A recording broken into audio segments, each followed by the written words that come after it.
So today I'm going to be reading some notes in relation to Japan. The Japanese language. Let me begin by asking a question.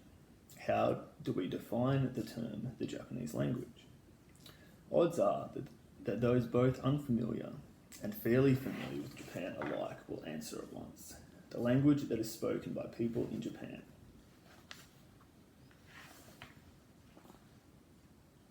And of course, they would be quite right, up to a point. Pressed for a similar definition of the English language, the answer would require more thought, since English is potentially not just the language spoken in Japan by the English, but like French and Spanish, is spoken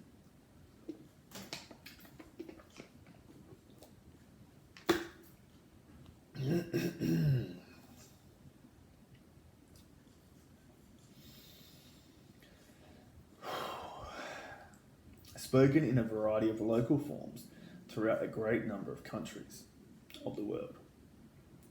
Legacies of former empires and the commercial and cultural web spun by countries around the world.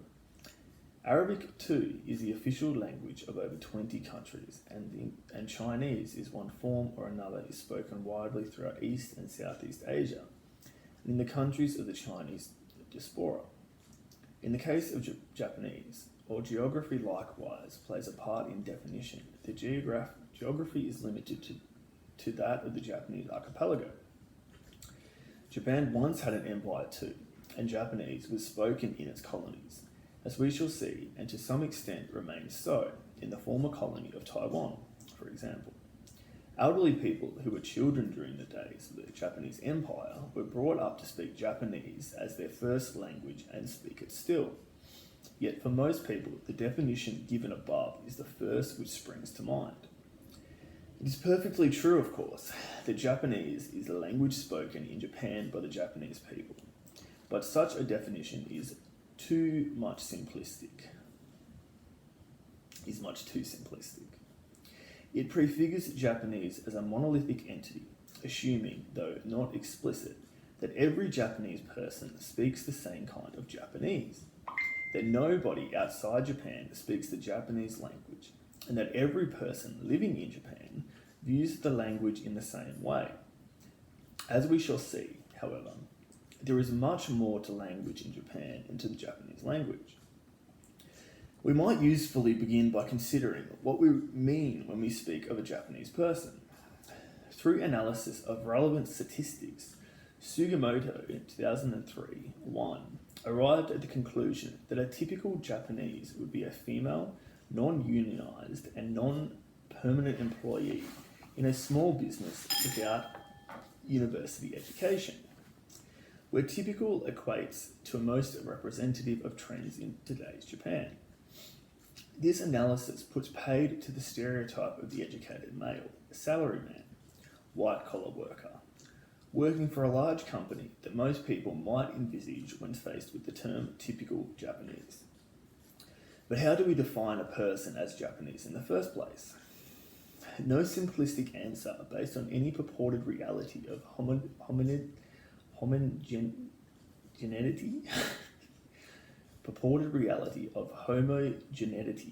of ethnicity, language, or socio-cultural experience is possible.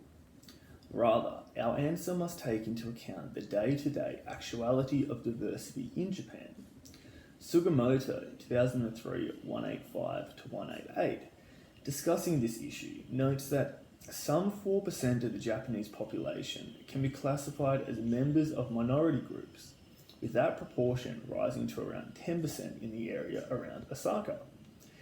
He analyses the characteristics of examples of 14 specific groups within Japan in relation to 7 characteristics by which Japaneseness may be assessed, questioning the validity of some and demonstrating that different views of what constitutes a Japanese may be held, what constitutes the Japanese or a Japanese may be held depending on how these dimensions are interpreted and applied. Fukuoka 2000 conducts a similar analysis based on permutations of ethnicity broken down into blood lineage and culture and nationality. He arrives at a list of 8 theoretical clients. The first being pure Japanese, that being Japanese lineage socialized to Japanese culture holding Japanese nationality. Secondly, first generation Japanese migrants to other countries, Japanese lineage socialized to Japanese culture but hold foreign nationality. Thirdly, Japanese raised abroad, Japanese lineage, Japanese nationality socialized to foreign culture. Example, Kikoku Shijo, returnee children. Fourthly, naturalized Japanese, foreign lineage socialized to Japanese culture, Japanese nationality. For example, Zainichi Kankokujin, Chugokujin, resident Koreans or Chinese who have taken out citizenship. Third generation Japanese immigrants and war orphans abroad.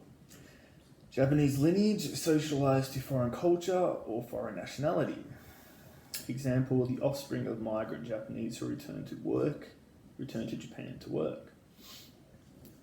Zainichi Koreans with Japanese upbringing, i.e. those resident Koreans who have not taken Japanese citizenship. Foreign lineage for foreign nationally socialized to Japanese culture. Or the Ainu, Japanese nationality, different ethnicity lineage, socialized to a different culture. Very few would fit this category given the century of forced assimilation. And finally, pure non-Japanese, foreign lineage, socialized to a different culture, foreign nationality, i.e. Gaijin. For Sugimoto's female work to be typical, would have to go by the numbers and put her squarely into the first category above. Each of the other categories, however, represents a sizable chunk of people who either live in Japan or lay claim to one degree or another of Japanese-ness. Many of them speak Japanese as their native language. Others speak it as a second or foreign language, and some speak other languages as well. Even those who represent the majority of the population speak and write Japanese differently, depending on age, gender, and education.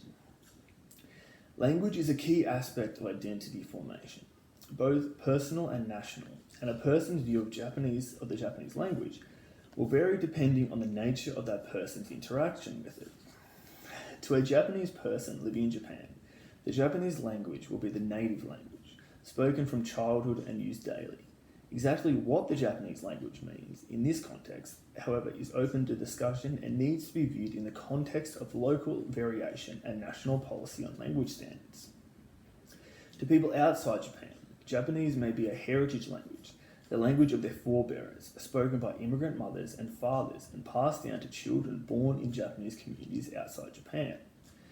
To still others, it is a foreign language which offers the learner the chance to take on a multiplicity of identities, the language of a superpower eagerly studied to improve employment prospects, the means of communicating at grassroots and business level in a rapidly globalizing world.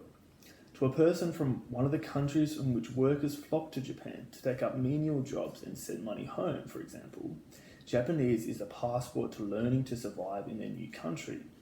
To those involved with business and smart enough to realize the advantages of language proficiency, Japanese can be viewed as one of the keys to improving their company's prospects in Japan. To exchange students studying at Japanese university, Japanese is the language through which they make grassroots connections which may stand them in good stead for the rest of their lives. To many in East and Southeast Asia, Japanese is the language both of an economic superpower and of a former enemy, in the case of Korea, a former colony. The former apparently takes precedence over the latter, South Korea having the largest number of overseas learners of Japanese in the world. Japan Foundation Nihongo Kokusai Center, 2000. The list has as many variations as there are individuals involved with the language. In other words, as with any other language, the term the Japanese language refers not to something monolithic, unique, and unchanging, but rather to a multifaceted and constantly developing entity which can have different meanings for different users. Far from functioning in some kind of linguistic and social vacuum, a language carries its own freight of wider cultural implications for its native speakers and for those who choose to learn to speak it. To understand what this has meant in the case of Japanese, we need to examine the major philosophy which has influenced people in the first of these categories. The Nihonjin Ron view of Japanese language and culture. The Nihonjin Ron view of the Japanese language. The ethnocentrist Nihonjin Ron literature, the dominant trope for Japanese society in schoolbooks and scholarly literature on Japanese society for most of the post-war period, has portrayed the language as static and as somehow uniquely different in important functions from all other languages. Within the Nihonjin Ron framework, Japan is portrayed as linguistically homogeneous, i.e., Japanese is the only language spoken there, and the Japanese language itself as uniquely difficult and impenetrable barrier even for the Japanese themselves, let alone others. In this view, race, language, and culture are tied together and cannot be separated. A 1982 book by American scholar Roy Andrew Miller, Japan's Modern Myth, took issue during a period at which Nihonjin Ron literature was particularly flourishing with what he described as the mass of theories and misconceptions that the Japanese had built up around their own language. The myth itself essentially consists of the constant repetition of a relatively small number of claims relating to the Japanese language. All these claims share one concept in common, something that we may call the allegation of uniqueness. All these claims have in common the allegation that the Japanese language is somehow unique among all the languages of the world. From this essential claim of absolute uniqueness, for example, it is only a short step to simultaneous claims to the effect that the Japanese language is exceptionally difficult in comparison with all other languages, or that the Japanese language possesses a kind of spirit or soul that sets it apart from all other languages, which do not possess such a spiritual entity, or that the Japanese language is somehow purer and has been less involved in the course of its history with that normal process of language change and language mixture that has been the common fate of all other known human languages, or that the Japanese language is endowed with a distinctive character of special inner nature that makes it possible for Japanese society to use it for a variety of supralinguistic or non-verbal communication not enjoyed by any other society. A variety of communication not possible in societies that can only employ other ordinary languages. Miller demonstrates, while at the same time debunking, the manner in which this myth constructs an indissoluble link between the country's language and race, culture, and even morality, and functions to keep the linguistic barrier between Japan and the outside world unbreached. It is the myth that argues that there is a need for foreigners to learn the Japanese language, but also simultaneously claims that Japanese language is so uniquely difficult that it is all but impossible for anyone to learn it, whether Japanese or foreigner. Dale, 1985, 60-61, likewise takes issue with the manner in which the Nihonjin Ron tradition, perfectly ordinary Japanese words, have been loaded with ideologically constructed nuances which can be understood only by Japanese, so that attempts by foreigners to translate are doomed to failure. He speaks of this practice as an academic meta-discourse implicated with intertextual reverberations of uniqueness that raises a semantic bamboo curtain between Japan and the outside world. Outside academic circles, the view of the Japanese language as a barrier both in Japan and in the world at large remained robust throughout the 20th century. even well after the Japan Foundation began its efforts to promote the study of Japan overseas in the 1970s. To draw just a few statements at random from the wealth of popular literature on Japan over this period, his language is extremely difficult. It is a formidable barrier to complete interchange of thought with the foreigner. This language barrier, believe me, accounts for 9/10 of the Asiatic mystery. Clark, 1918, 3-4. The Japanese language looms as a never-never-land, which few dare to explore. It simply is not a tourist dish. Moreover, anybody who has acquired by some gruesome brain manipulation the faculty to speak Japanese realizes how futile were his efforts. His difficulty in communicating with the Japanese has merely grown in depth. Rudofsky, 1974, 156-157. Language difficulties are one of the major sources of misunderstanding between the Japanese and other peoples. Wilkinson, 1991, 244. And yet, millions of non-Japanese can testify to the fact that they are able to speak, read, and write Japanese, a reality which confounds the Nihonjinron claims of race and language being one and indivisible, and of the Japanese language being uniquely difficult and impenetrable for foreigners. Spoken Japanese is actually no more difficult than French and much easier than German. Learning to read and write takes longer, of course, owing to the nature of the script, but many people manage it not just successfully, but outstandingly well. Dougal Lindsay, for example, the young Australian marine scientist living in Japan, who recently became the first foreigner to win a prestigious Japanese language haiku prize, or Swiss-born author David Zopetti, who won Japan's Subaru Literature Award for a novel written in Japanese. The Nihonjinron myth of linguistic homogeneity in Japan, too, has been challenged by recent studies, notably Mayer and MacDonald, 1995, Mayer and Yashiro, 1995, and Ryan, 1997, all whom deal with language diversity in Japan, as we shall see in Chapter 2. What then is the real story about language in Japan? This chapter will discuss the varying ways in which the term the Japanese language can be interpreted. We will begin by looking at who speaks Japanese in the world today and why,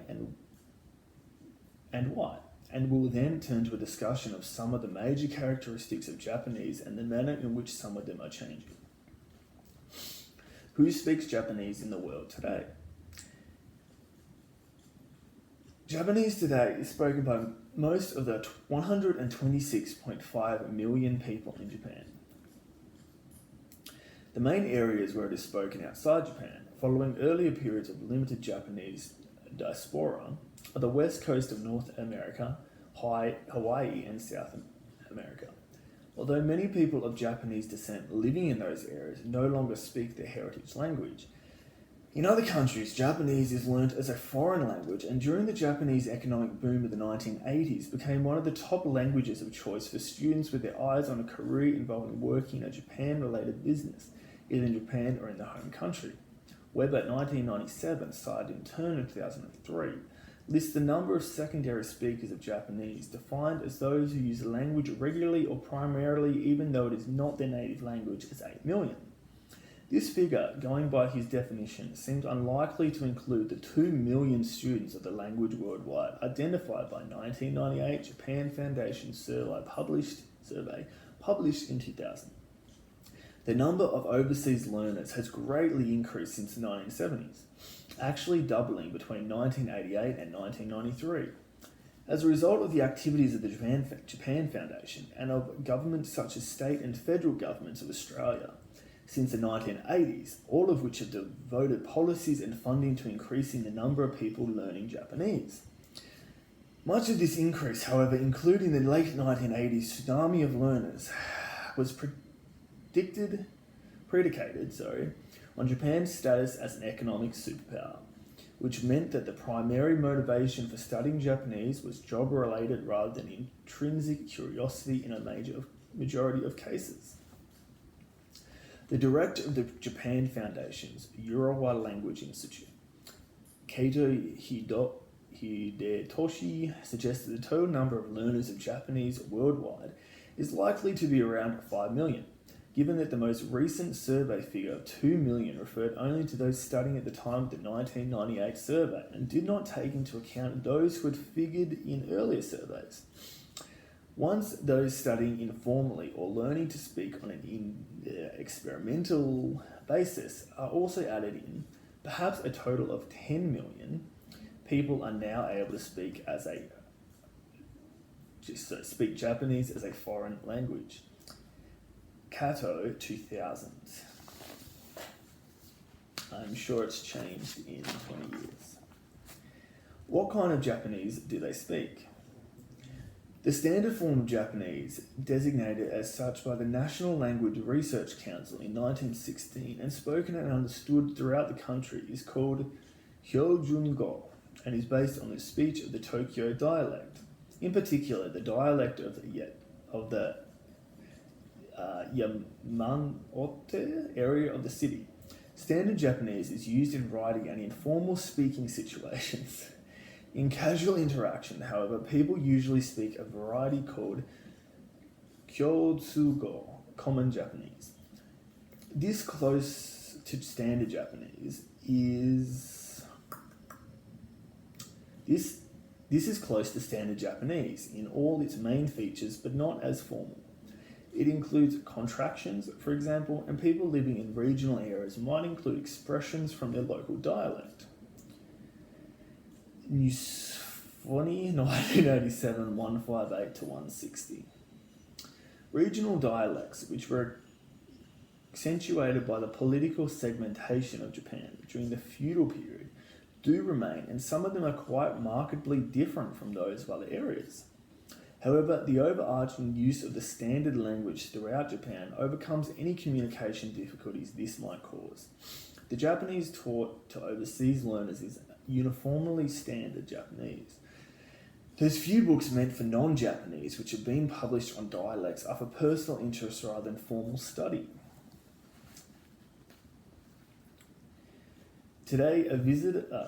Standard Japanese.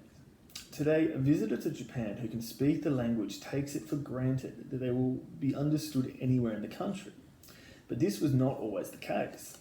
To understand just how important the development of the standard language was to what we now think of as a modern Japan, we must consider the language situation in pre-modern Japan, i.e. until the Meiji Restoration in 1868. During the period during which Japan was unified under the Tokugawa Shogunate, 1603 to 1867, Japan was divided into upwards of 250 autonomous domains called Han, each ruled by its own feudal lord, daimyo.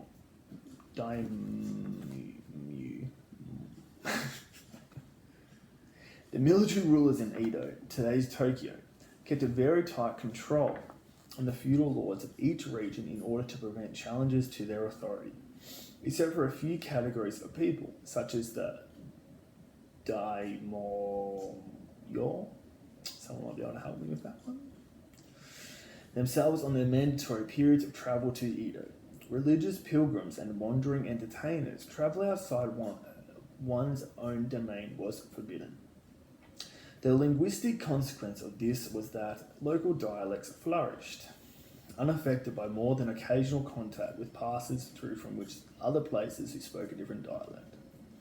Until the middle of the Tokugawa period, the lingua franca of these times, at least among those in a position to travel and therefore to need a lingua franca, was the dialect of Kyoto, which was then the capital.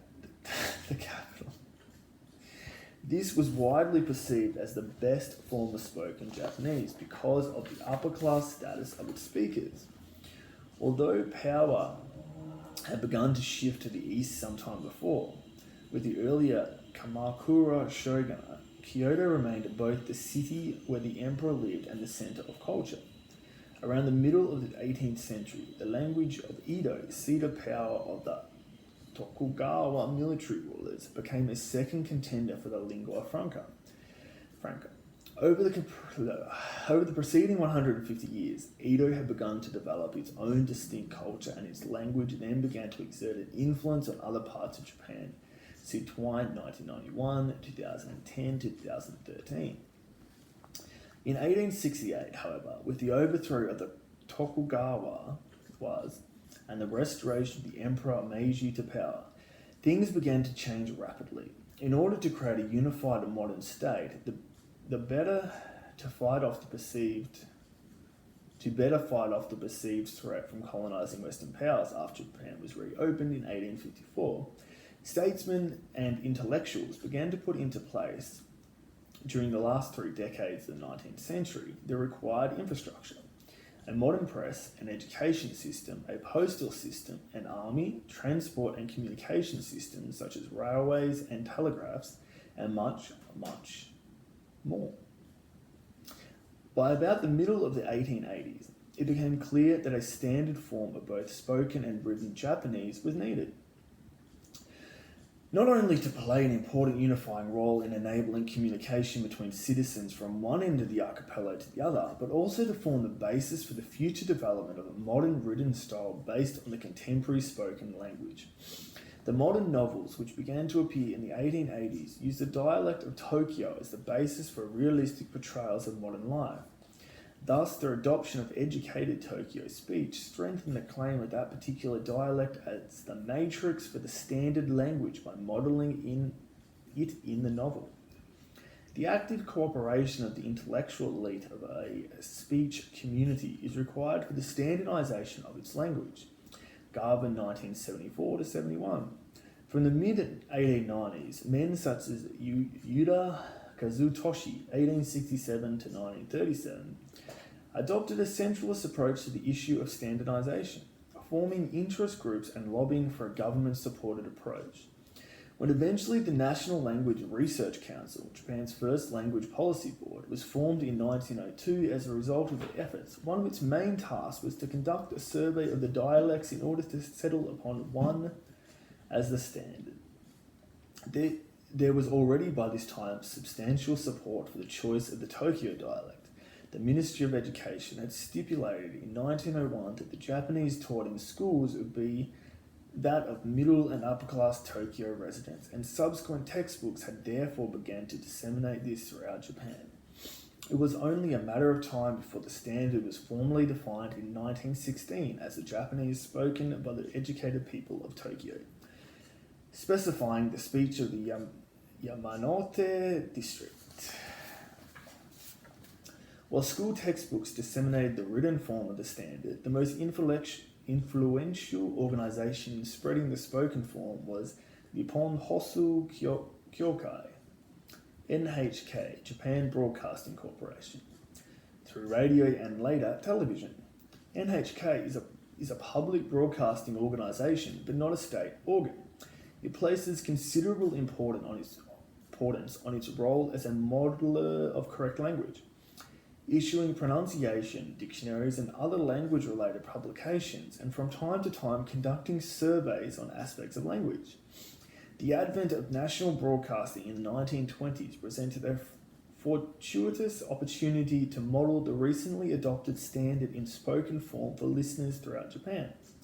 Today, the heavy television viewing habits of the Japanese ensure that the exposure to the standard is constant. Carroll 1997, 10-11.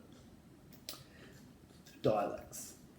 The presence of a standard language, of course, is a little more than a communicative convenience and does not mean that no layers of linguistic diversity exist in addition. Quite the opposite. The fact that there is a need for a standard acknowledges that they do. Regional dialects continue to flourish, and dialectology is a strong field of research in Japan. and an interesting perceptual dialect atlas which offers insight into how Japanese people living in different areas perceive both the use of the standard language and the characteristics of various dialects is maintained online by linguist Daniel Long of Tokyo Metropolitan University. Respondents native to 8 different areas of Japan were asked to indicate in which areas they thought that the standard Japanese was spoken.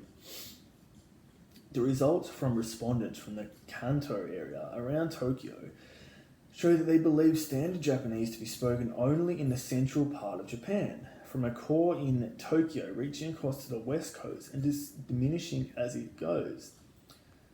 Hokkaido, but not the other major islands of Shikoku and Kyushu, is included as a standard speaking area in their perceptions, though at a fairly low rate. This research also elicited perceptions of which area use the most pleasant and the least pleasant speech, and which areas are seen to use a specific dialect. Again, looking at the responses from the Kanto group of respondents, the results are highest for the area in and around Tokyo, tapering off to less than 20% in the area of the rest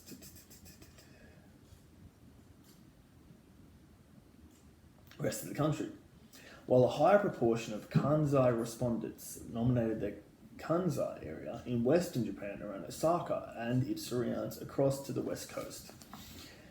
Leaving aside the Ryukyoyan dialects in Okinawa Prefecture, the major characterization of dialects is into eastern Japan, western Japan and Kyushu, although Kyushu may be subsumed into western Japan. Shibatani, 1990, 196. 7 more pages to go. Dialects vary in terms of lexical items, including, of course, the names of items specific to that particular region, such as particular local foods and drinks.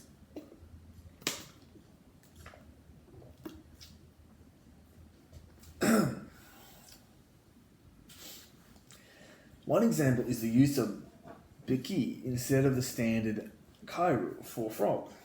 In Miyagi dialect and Ango, for the same thing in Chiba Prefecture's Chikura dialect, verbal inflections will usually differ as well.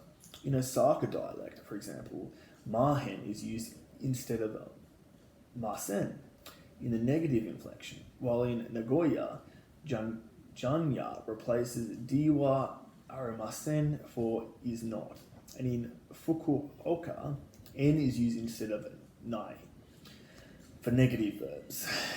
Example, taben for don't eat, which is standard Japanese, would be tabenai. Particles vary too.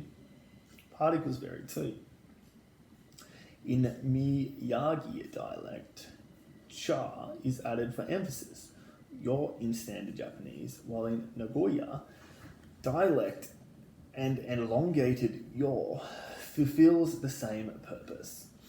Dialects underwent a period of repression during the first half of the 20th century, during which the newly designated standard language was being disseminated through the newspapers and the national broadcaster.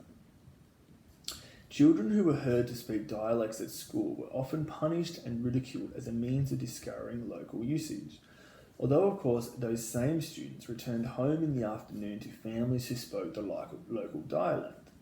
As time passed and more children became educated in the standard, they themselves became parents who were able to speak that standard.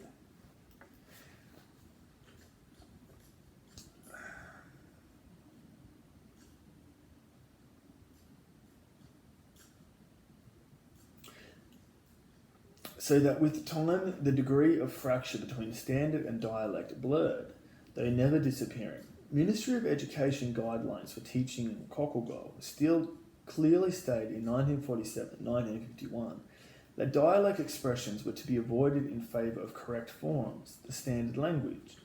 Pressure was particularly applied in rural areas where people were likely to go elsewhere to look for employment and could find their chances diminished if they did not speak the standard.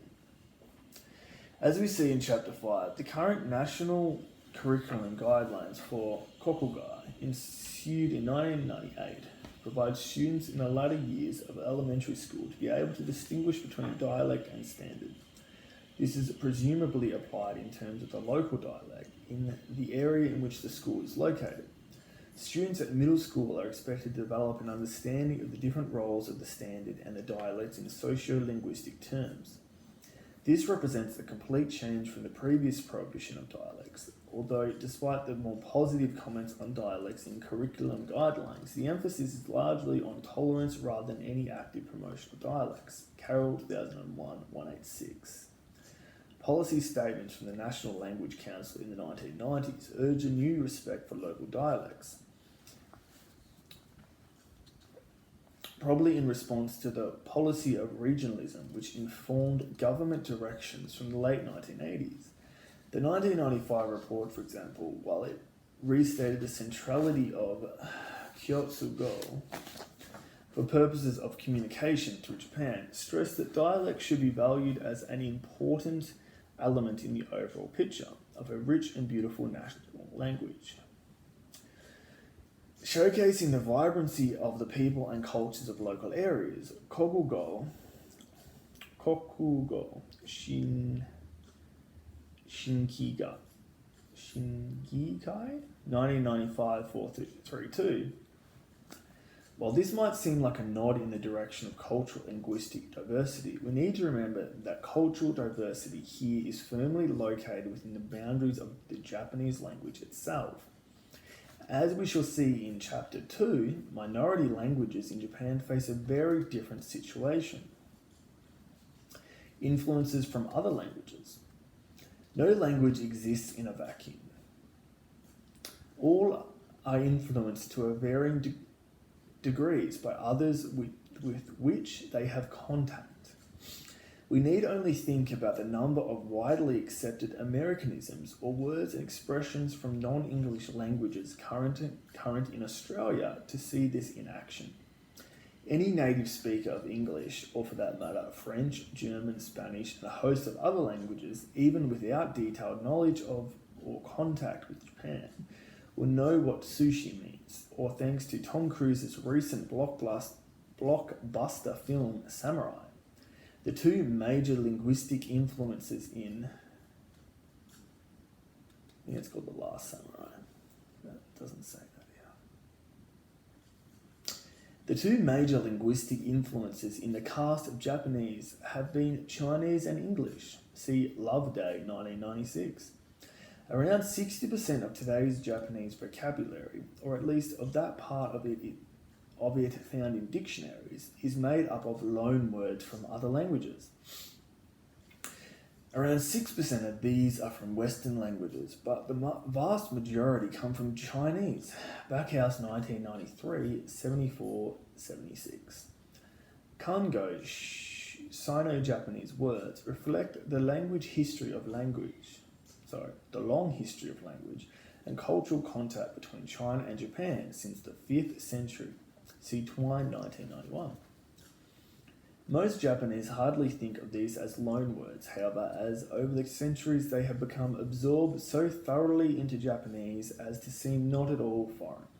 Even those words which had to be specifically created in the Meiji period, 1868 to 1912, using Chinese characters, Shinkango or Sino-Japanese words, in order to express new concepts such as kenri, rights, or describe new objects, denwa, telephone, have long been accepted as natural Japanese.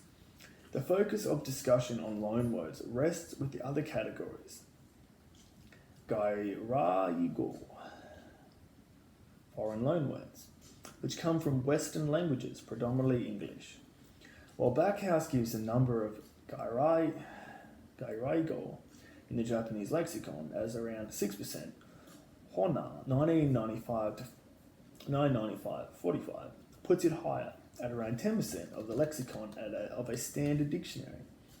We could be forgiven for thinking that it was much higher even than that, since magazines, advertisements, department store counters, and restaurants and fast food outlets all pushed loanwords at anyone walking down a street in Tokyo. Present-day Japanese is literally inundated with an inordinate number of loanwords borrowed chiefly from English in various forms, Suzuki 1991 to 99. Sorry, 1991, 99. The spread of computers in particular brought with it a flood of new terms from English. Mausu, mouse. Fuairu, file. Kuiku, click. Compulsory English study at school may also have been a contributing factor in the preponderance of English loanwords. In just the same way as the Australian press carries occasional opinion pieces about the influx of Americanism into Australian English, so Japanese papers now and then publish letters from readers bemoaning the popularity of gairaigo in Japanese, particularly among young people. The matter has been examined at official levels as well. The National Language Council warned against the practice of using foreign words.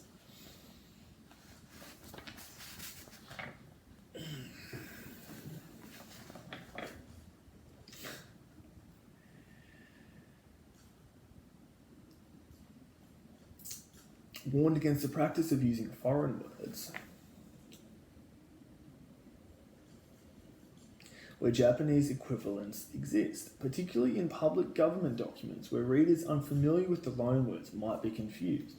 Kokugo Shinkikai, 1995 to 437. The Ministry of Health and Welfare attempted to address this issue by replacing loanwords with Japanese equivalents in medical care programs for elderly people, who were least likely to understand the loanwords. It ran into difficulties with finding appropriate Japanese equivalents, however, and had to put the initiative on hold. Hona 1995, 46. In 1995, the Agency for Cultural Affairs, located within the Ministry of Education, carried out a survey which indicated that most respondents did not view the overuse of loanwords with any particular alarm, which perhaps accorded with increasing internationalization of Japanese society since the 1980s. The survey nevertheless found evidence of a few who feared that using a loanword rather than its Japanese equivalent could lead to a loss of respect for the national language and consequent breakdowns in its traditions. Intergenerational communication could suffer as a result, since the most enthusiastic users of loanwords were younger people. Subsequently, the National Language Council acknowledges in a position paper that while the use of loanwords were to a certain extent unavoidable, given the progress of internationalization and the development of new technologies, a cautious approach was appropriate in general communication where misunderstandings might disrupt communication. Kokugo Shinkikai, 1995, 449, 450. A more assertive approach has been taken by Prime Minister Koizumi in 2002. A panel was formed at the National Institute for Japanese Language at his request to provide some suggestions on stemming the flow. Following extensive surveys, this panel has to date produced 3 lists of gairaiku found not to be widely understood, with suggestions for Japanese equivalents to be used instead. Narisuto analyst, for example, should be replaced with Buneskika, consensus with Goi, and Shinku Tanku, think tank with Seisaku Kenkyu Kikan. Japan is not the only nation to have adopted this stance, most notably, among others, are France and Russia. The State Duma in Russia approved a draft bill in 2003 defending the Russian language from foreign contamination and prescribing penalties for the use of foreign-derived words where adequate Russian equivalents exist. However, since the drafters of the bill were unable to refrain from using the words they sought to root out, this led to lively comment in the press. The upper house has now deferred discussions on the proposals indefinitely, and President Putin, unlike Koizumi, is not pushing the issue at all. The trend to overuse, however, seems certain to continue among youngsters, users younger users concerned with image and its role in personal identity. Very often, a loan word is used when a perfectly functional Japanese word already exists, for a variety of reasons, ranging from euphemism to stance making, in the belief that using the foreign loan word will give a sophisticated image. For example, biguna instead of oki for big. The link between foreignness, or rather knowledge of things foreign, and construction of a cosmopolitan personal identity has well been documented across cultures, and Japan is no exception. Sprinkling conversation or text, gairaigo, can be considered to mark the user as someone in the know, sophisticated and cosmopolitan. Much as phrases from French and Latin before that used to appear in English conversation in certain circles for the same purposes, to exhibit education and underline the user's supposed sophistication. In Japan, in addition to these more weighted reasons, loan words are often used just for the sheer fun of it, in language play.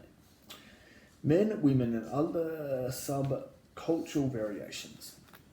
One well-known area of variation in Japanese is the manner in which speech conventions differ between the genders. Not only do certain specific conventions confer the gender identity of the speaker, they can also be used to flout assigned gender identity. Sometimes this is done deliberately, as when gay Japanese men use markers of women's speech. Gay men who wish to perform a feminine role in Japanese, or onesan or big sister, can do so simply by switching to a female-coded speech pattern. The film critics and panel stars Osugi and Piko do not cross-dress at all, but use hyper-feminine onesan kotoba, literally big sister speech, which marks them as transgendered. Mick Leyland 2047. At other times, it is unwitting, as in the case of foreign men who pick up sometimes. Let me start that again. At other times, it is unwitting, as in the case of foreign men who pick up some Japanese from bar hostesses and think they are speaking correct Japanese without realizing that the female characteristics of the speech are inappropriate for a man. The major differences occur in verb forms used personal pronouns, sentence final particles, and use of honorifics. Men will use the short impersonal form of the verb and its imperative in speech. Men will use the short impersonal form of the verb and its imperative in speech in informal situations. Example, ikuyo for I'm going, and ike for go. Where a woman would use ikimasu or iku wa and ite kudasai. The personal pronoun ore is used only by men, with women referring to themselves as watashi or atashi. Certain sentence final particles, example wa, with a rising intonation, are reserved for women. Others, example zo, for men. In general, women have traditionally used more honorific language than men. See Ide 1982 and 1991. And many Japanese women, but certainly not all, pitch their voices higher. See Loveday 1981. Shibamoto 1985 found that women often reverse the normal word order, putting the subject after the predicate, and drop particles more often than men. In recent years, however, the gap seems to be narrowing. Okamoto 1994, cited in Adachi 2002, for example, reports on the phenomenon of an unmarried female university student's use of an abrupt speech style which incorporates sentence final particles usually reserved for men. Since around 1990, schoolgirls have been using the pronoun boku since the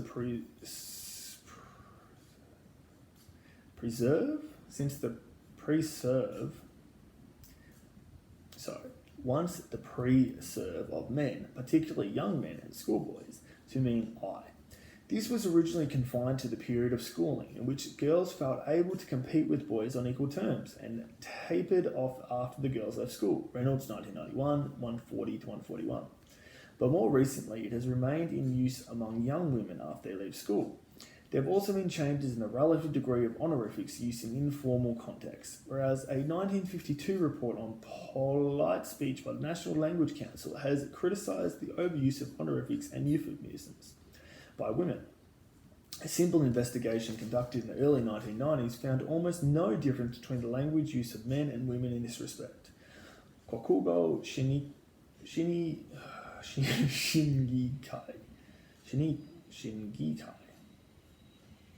1995, 432 to 433. Differences still remain, of course, but the lines are less clear-cut than they once were. As with the language subcultures defined by Sugimoto in 2003 defines as a set of value expectations and lifestyles shared by a section of a given population. Among speakers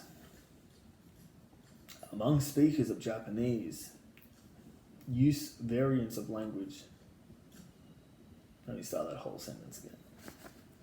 As with any language, subcultures defined by Sugimoto 2003-5 as a set of value expectations and lifestyles shared by a section of a given population. Among speakers of Japanese, use variants of language as a kind of group identity code intended to set themselves apart and in some cases exclude outsiders. Think about through it. Examples of this in English are the language of computer nerds and of police and the military. In Japan, subculture variants often include an excessive use of foreign terms. Kogaru-go, high school girl talk. For example, is liberally sprinkled with English terms, many from American pop culture, which in some cases have been adopted to fit Japanese grammar. Hageru in this idiom, for example, is a verb meaning to buy Häagen-Dazs ice cream, yum, formed by adding the ru verb ending to the first part of the trade name. Kokugo and Nihongo. One interesting feature about Japanese is that it goes by two different names. A native speaker referred to it as Kokugo, language of our country, our language, rather than Nihongo, language of Japan. Classes in language in Japanese schools for Japanese students are Kokugo. Classes and textbooks are Kokugo textbooks. Classes where Japanese is taught as a foreign language are Nihongo classes, and most textbooks have Nihongo in the title. Most, if not all, of the 20th century debate about language reform use the term Kokugo Kairoyu, not Nihongo Kairoyu. The term Nihongo is reserved for the Japanese which is taught as a foreign language to non-Japanese. In the case of English, the distinction is observed by adding a few more words to the name of the language. Native speaker students go to English classes at school, whereas non-native speakers study English as a second language, or English as a foreign language. In Japanese, however, the actual native speaker word for the language is different, although the language itself is of course the same, clearly designating the insider and outsider tenets of the Nihon Jinron stance on language. In the push by the Japan Foundation to promote the study of Japanese around the world since the 1970s, in line with Japan's growth as an economic superpower, it is always Nihongo which is to be spread, never Kokugo, although Kokugo was what was taught in schools in the two pre-war colonies of Taiwan and Korea. Linguistic Kindaichi Haruhiko speaks of this use of koku to indicate Japan in words such as kokushi, Japanese history, as one indication of our feeling that distinction should be made between Japanese and foreign things. The writing of foreign words in stiff katakana is to distinguish them from other words as if they were objects of our enmity is an expression of that same feeling. 1978 to 154. In the matter of ownership of the language, the use of kokugo indicates that it remains firmly in Japanese hands. Many in Japan, however, aspire to see Japanese become an international or world language. Several things would be necessary for this.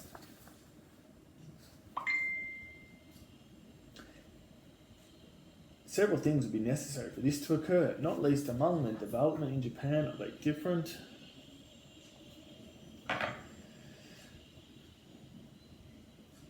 mindset in relation to global use of language rather than local. With any international language, the issue of ownership is usually of keen interest to those whose first language it is not. In the case of English, for example, Suzuki has argued that as English is an international language, the English can no longer lay claim to sole ownership and that Japanese English ought to be accepted as a legitimate variant. Suzuki 1987, 113, 118. 2 pages. Kato recently made a similar point in relation to Japanese. Musing on the number of learners identified by the Japan Foundation's 1998 survey mentioned above and other evidence of international interest in Japanese, he pointed out that Japanese had progressed from being preserved 50 years ago of a small and select group of scholars to the point where it is now offered as a language elective in schools in many countries, even in primary schools in Australia and New Zealand and elsewhere. Given that the role and position of Japanese in the world had changed such that it was no longer a minority language spoken only by those born and raised in Japan, he suggested a re-evaluation of early attitudes and belief was in order. First, among the steps he proposed for liberating Japanese to play a role as an international language was one well known to those familiar with the World English's debate, namely that native speakers of the language should stop demanding perfection from non-native speakers, in much the same way that Philipson 2002-7 draws a distinction between English as a globalizing language and global English, which exists only as an abstraction. Kato argues that native speakers of Japanese exist only as an abstraction. Kato argues that native speakers of Japanese must concentrate not on the mistakes made by native speakers, but rather on the communication event taking place. If Japanese becomes a world language like English, communication and not perfect grammar will be the most important thing. Not even native speakers themselves adhere to a consistent ideal standard of perfection in the use of Japanese. In Kato's view, the final responsibility for successful communication rests not with the non-native speaker, but with the native speaker, who can easily infer what was meant from the context, regardless of grammatical inaccuracies. Given that local Englishes are replete with differences from the UK or US versions and yet are accepted, the Japanese propensity to focus on small mistakes make it difficult to view Japanese as a world language, with all that this entails in terms of local appropriations. Kato 2010-17.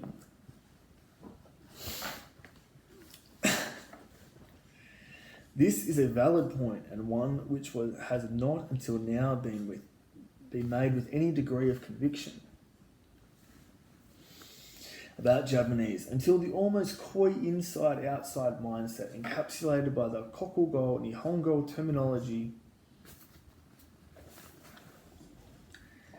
divide becomes less entrenched. Japanese has little hope of becoming a world language, which by its very nature would be open to and used by many.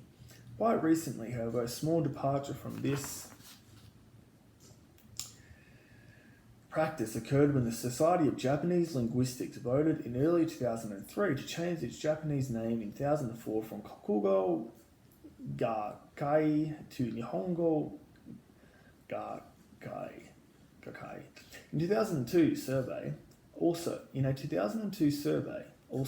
74 universities were found to have changed the name of the department concerned with Japanese language to Nihongo Gakka, while only 29 retained the name Gokugo Gakka.